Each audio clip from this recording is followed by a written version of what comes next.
True what some of the tales say, that the ground there burns forever, for I have been there. Here and there were the marks and stains of the great burning on the ruins, that is true, but they were old marks and old stains. It is not true either what some of our priests say, that it is an island covered with fogs and enchantments. It is not. It is a great dead place, greater than any dead place we know. Everywhere in it there are god roads, though most are cracked and broken. Everywhere there are the ruins of the high towers of the gods. Page 320. How shall I tell what I saw? I went carefully, my strung bow in my hand, my skin ready for danger. There should have been the wailings of spirits and the shrieks of demons, but there were not. It was very silent and sunny where I had landed. The wind and the rain and the birds that drop seeds had done their work. The grass grew in the cracks of the broken stone. It is a fair island. No wonder the gods built there. If I had come there, a god, I also would have built. How shall I tell what I saw? The towers are not all broken. Here and there one still stands, like a great tree in a forest, and the birds nest high. But the towers themselves look blind, for the gods are gone. I saw a fish-hawk catching fish in the river. I saw a little dance of white butterflies over a great heap of broken stones and columns. I went there and looked about me. There was a carved stone with cut letters, broken in half. I can read letters, but I could not understand these. They said, Ubtreus. There was also the shattered image of a man or a god. It had been made of white stone, and he wore his hair tied back like a woman's. His name was Ashing, as I read on the cracked half of a stone. I thought it wise to pray to Ashing, though I do not know that god.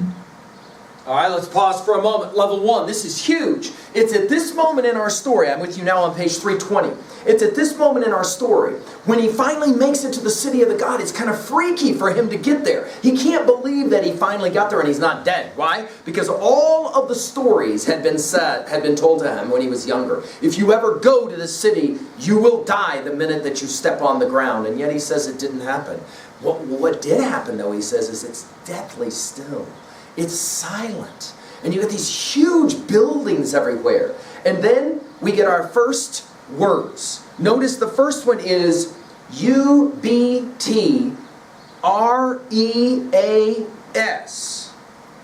All right? Now, if you're a citizen of New York City, you know that this is the Sub-Treasury building. Write that down. This is the Sub-Treasury building.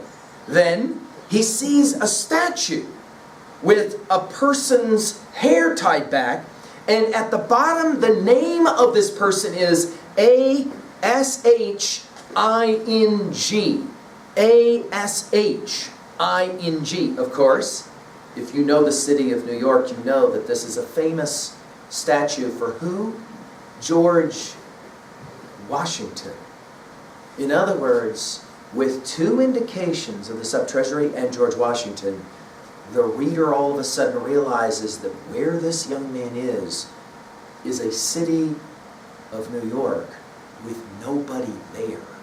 For those of you at 3A who are I Am Legend fans, for any of you that have ever seen a movie that's post-apocalyptic where the city of New York or any other city is completely desolate or partially desolate, it all tracks back to this famous story of By the Waters of Babylon. Notice now, I'm on page 320, last paragraph. Notice that this story is almost like this young man giving a report. Look at it. How shall I tell you what I saw? The city of New York completely destroyed by the great burning. And then it hits the reader. This is not a story of the past. This is a story set in the future, long after New York City has been destroyed by the great burning. What is it that he will find? Now notice, you know, so this is dramatic irony. You know stuff this young man does not know at this point. When you see Ashing, you know this is a statue of George Washington. It's just that the other letters are destroyed because of whatever happened in this great burning. In other words, there was something that happened in the Great War, and it completely destroyed most of the city. And the young man now is going to go through that city. But as he goes through, he's going to begin to learn something about the city of the gods. And to what degree were these people gods? Of course, he will discover they were people just like him that had technologies, much superior technologies to the ones that he possesses. A bow and arrow that allows him to kill a panther.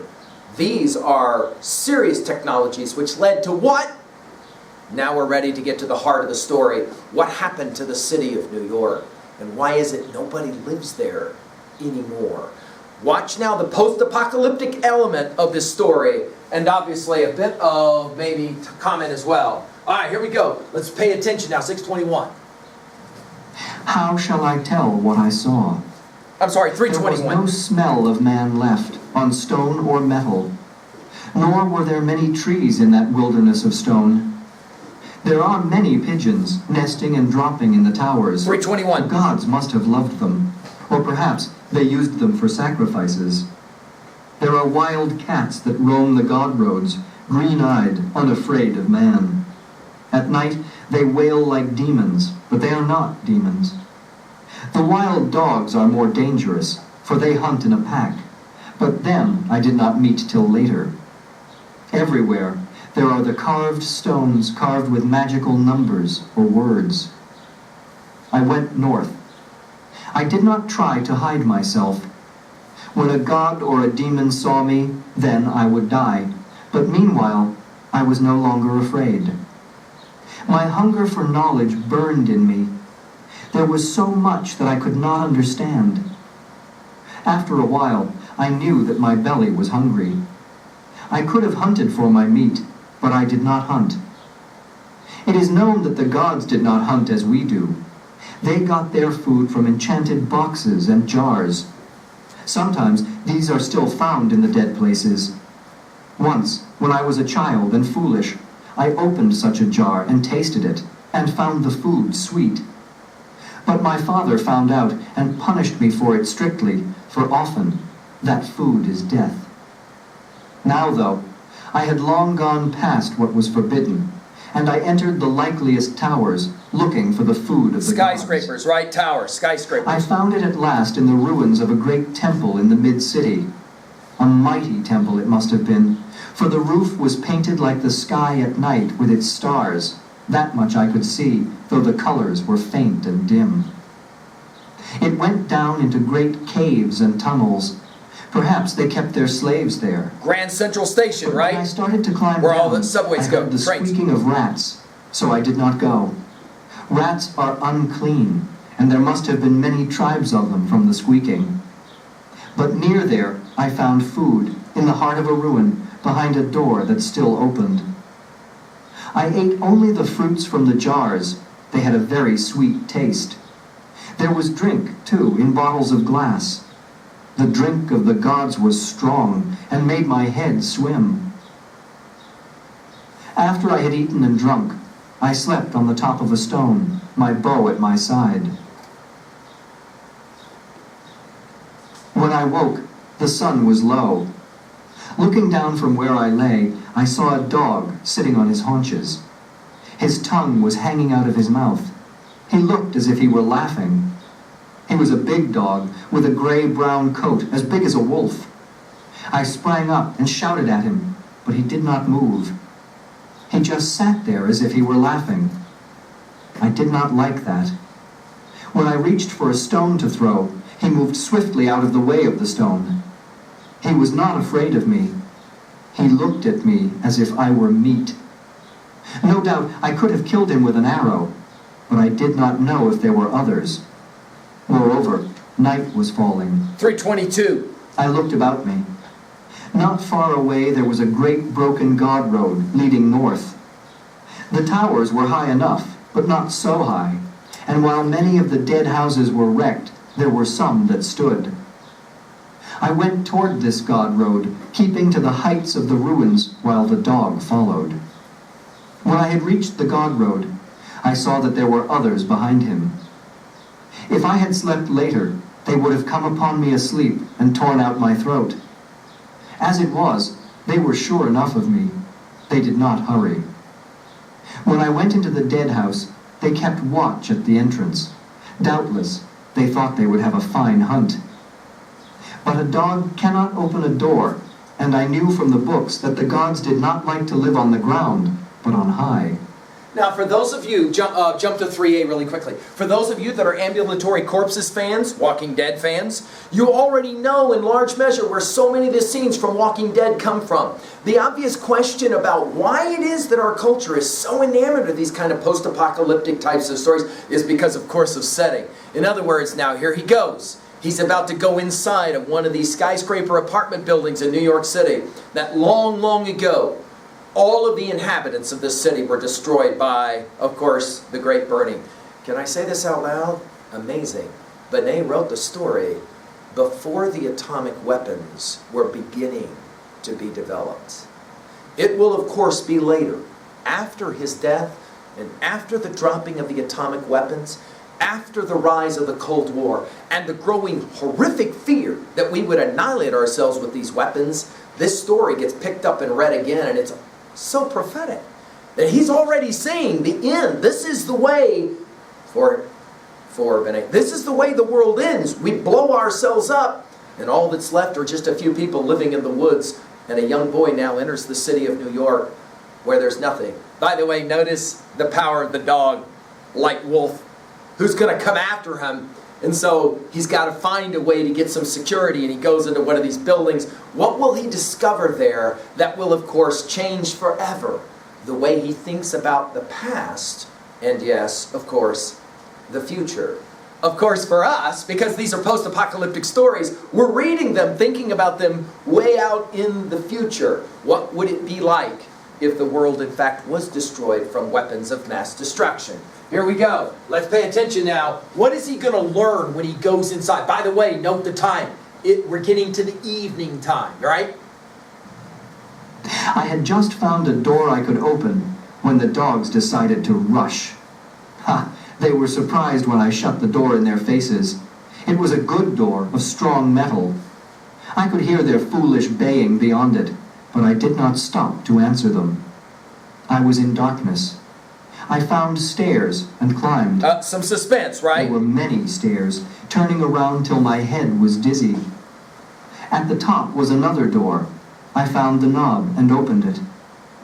I was in a long, small chamber. On one side of it was a bronze door that could not be opened, for it had no handle. Perhaps there was a magic word to open it, but I did not have the word. I turned to the door in the opposite side of the wall.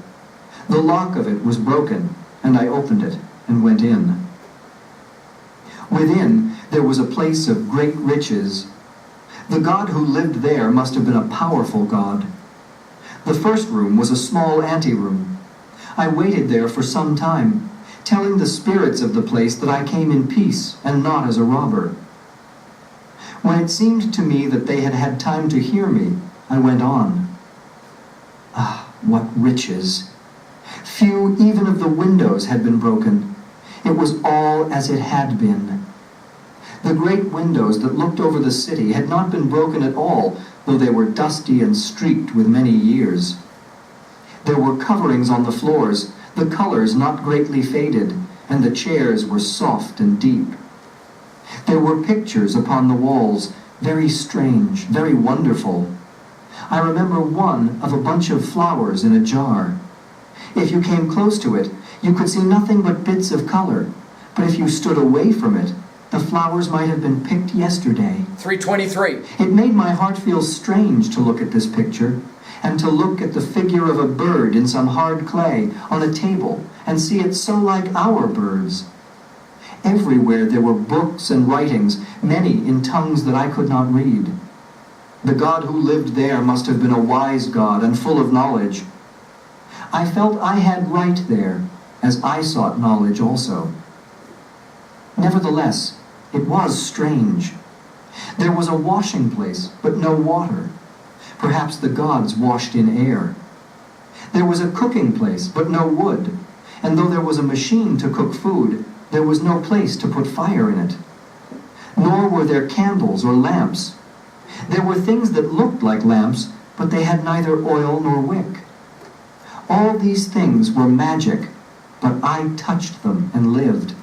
The magic had gone out of them. Let me tell one thing to show. In the washing place, a thing said hot, but it was not hot to the touch. Another thing said cold, but it was not cold. This must have been a strong magic, but the magic was gone. I do not understand. They had ways I wish that I knew. They had ways I wish that I knew. That is to say, history. In other words, he's trying to figure it out. Notice, put it in your notes at level 1. Notice that he makes false assumptions because of his lack of knowledge. In other words, what he does not understand is that he's looking at a time when many, many years before, the technologies were vastly superior to anything that he knows. So, for example, you could turn on a faucet and hot water would come out. What an amazing concept for someone who has never heard about electricity to warm water, for example. So notice as we're reading this, slowly, you, the reader, start to participate through the eyes of this young man as he begins to realize he's looking at what for the reader today is our world. And he's looking back and he's going, amazing. They had all this art. They had all this stuff. Did you note the assumption? They must have been really smart. Of course, one or two students have pointed out, having books on your shelf does not mean you've read the books on your shelf. And lots of students come through high school and never actually have read any of the stuff that's actually assigned to them. That is to say, just because you have technology does not necessarily make you wise. Very interesting. Let's keep going. Let's see what he discovers next. It was close and dry and dusty in their house of the gods. I have said the magic was gone, but that is not true. It had gone from the magic things, but it had not gone from the place. I felt the spirits about me, weighing upon me. Nor had I ever slept in a dead place before, and yet tonight I must sleep there. When I thought of it, my tongue felt dry in my throat, in spite of my wish for knowledge. Almost I would have gone down again and faced the dogs, but I did not. I had not gone through all the rooms when the darkness fell. Nighttime now. When it fell, I went back to the big room looking over the city and made fire. There was a place to make fire and a box with wood in it, though I do not think they cooked there. I wrapped myself in a floor covering and slept in front of the fire. I was very tired. Now, I tell what is very strong magic. I woke in the midst of the night. When I woke, the fire had gone out, and I was cold. It seemed to me that all around me there were whisperings and voices. I closed my eyes to shut them out. Some will say that I slept again, but I do not think that I slept. I could feel the spirits drawing my spirit out of my body as a fish is drawn on a line. Why should I lie about it? I am a priest and the son of a priest. If there are spirits, as they say, in the small dead places near us, what spirits must there not be in that great place of the gods? And would not they wish to speak after such long years? I know that I felt myself drawn as a fish is drawn on a line. I had stepped out of my body. I could see my body asleep in front of the cold fire, but it was not I. I was drawn to look out upon the city of the gods. 324. It should have been dark, for it was night, but it was not dark. Everywhere there were lights, lines of light, circles and blurs of light. 10,000 torches would not have been the same. The sky itself was alight. You could barely see the stars for the glow in the sky. I thought to myself, this is strong magic, and trembled. There was a roaring in my ears like the rushing of rivers. Then my eyes grew used to the light, and my ears to the sound. I knew that I was seeing the city as it had been when the gods were alive. In other words, in a moment, in a dream sequence that allows for readers to understand that where he is of course in Manhattan, and he's looking out over the amazing city of New York with all of its lights, all of the movement. In other words, he is seeing in this dream sequence what once New York City was. Now, dead still. Nobody lives there anymore. Only the buildings. Everybody's gone. Why? In a word, technology. In a word, technology. And yet notice, technology is all around him. These people, he says, these gods, amazing what all of the stuff they invented, and yet they're all gone. Where are they, and why are they gone? This will, of course, be the essence of why this story resonates long after 1937, right? Let's read along now to finish the text. That was a sight indeed. Yes, that was a sight. I could not have seen it in the body. My body would have died. Everywhere went the gods, on foot and in chariots.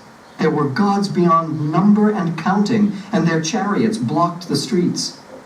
They had turned night to day for their pleasure. They did not sleep with the sun. The noise of their coming and going was the noise of many waters. It was magic what they could do. It was magic what they did. I looked out of another window. The great vines of their bridges were mended, and the god roads went east and west. Restless, restless were the gods, and always in motion. They burrowed tunnels under rivers. They flew in the air. With unbelievable tools they did giant works. No part of the earth was